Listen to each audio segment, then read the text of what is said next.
Hello, everyone. My name is Laura Rezac, and I am the Associate Rector at St. Stephen's Episcopal Church in Charleston, South Carolina. And today I was going to make another video about bingo prizes because we are having bingo on Shrove Tuesday. But given what we woke up to, given the news about Russia's attack on Ukraine, the tone felt off. It just didn't feel right to me to make a super peppy, upbeat video about fun prizes when we know there's tremendous suffering happening right now. And so I thought I would use this time to talk about a subject that maybe is more relevant to this moment, which is how we might talk about the war in Ukraine with the children in our lives. We'll do some fun bingo videos in the next few days, but I thought, I've got this time. I'm planning on doing a video. Why don't I have that be my topic instead? How can we talk about something as frightening and as terrible as war with children?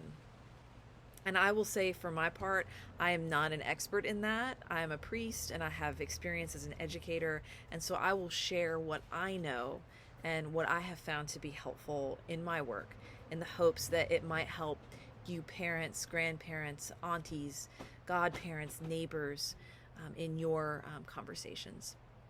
So the first thing that I would recommend is, if you want to start a conversation about that, and I know sometimes that can be scary, right? We don't necessarily want to frighten kids, put this in their head if they're not thinking about it.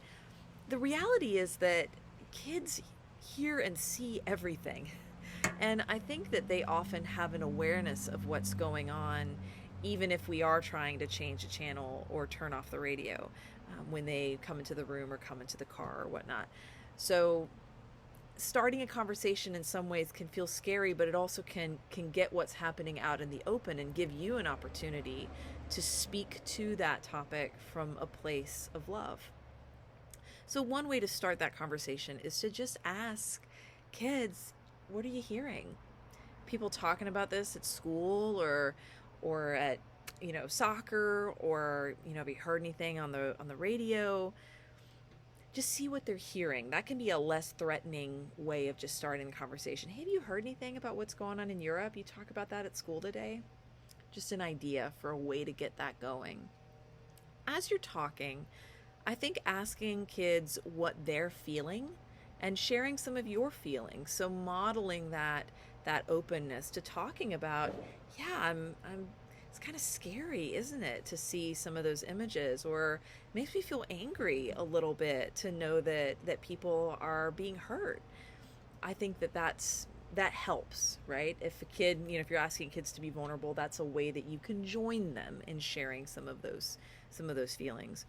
And I think it's also really important that we reassure kids, especially young kids, that here in Charleston, the war is not near us and they are not in danger.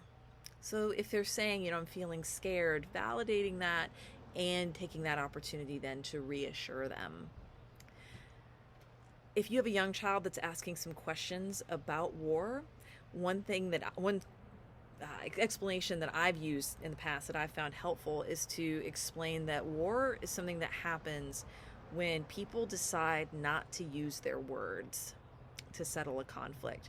We talk with kids a lot about using our words when you're upset or when you're having a conflict with someone. So that might be language that they're familiar with. And explaining that two individuals who decide not to use their words can maybe hit each other and cause a lot of pain to one another. If you have two nations or one nation that decides not to use their words, they can start fights that hurt lots of people. So that might be a way to talk about it with young children. With older children, teens and tweens, they're going to be hearing a lot about this. They, of course, will have access to their own social media. So maybe something as simple as watching the nightly news. We get so much of our news now from social media, but there are still nightly news broadcasts. And that could be something maybe that a family could watch together and then could use that as an opportunity to talk about what's going on. It's really important whenever we are talking about a fraught situation or some kind of major conflict, that we are careful as the adults to avoid talking badly about categories of people. Because this is really unhelpful anyway to resolving conflicts, isn't it? But also, if we lump groups of people together based on their nationality or their creed, that can just lead to bias, right? To prejudice. And we don't want that. Instead, I would recommend encouraging as much as possible compassion and prayer. I would remind children and youth that Jesus is with us always, is with the people of Ukraine right now, is with the Russian soldiers, that Jesus is with all of us, even when we are afraid, perhaps especially when we are afraid or in pain. If you pray as a family before bedtime or at the supper table, perhaps you could include a prayer for peace in Ukraine. And you know, my favorite, I've said this before, my favorite saint is probably Fred Rogers. And he always reminded us to look for the helpers. So that's another thing maybe to talk to kids about, is who is helping right now in this situation. There's a lot of pain, a lot of tragedy. Who is helping? One example is that right now, countries that are bordering Ukraine are opening their borders to refugees, and the citizens who live in those countries are welcoming them in. So I would say, as you're praying for peace in Ukraine, also pray for the helpers.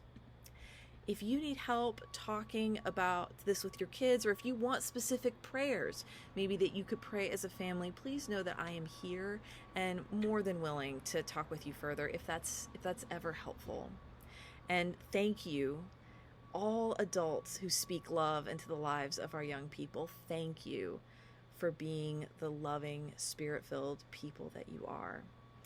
Life is tough, and we all need each other.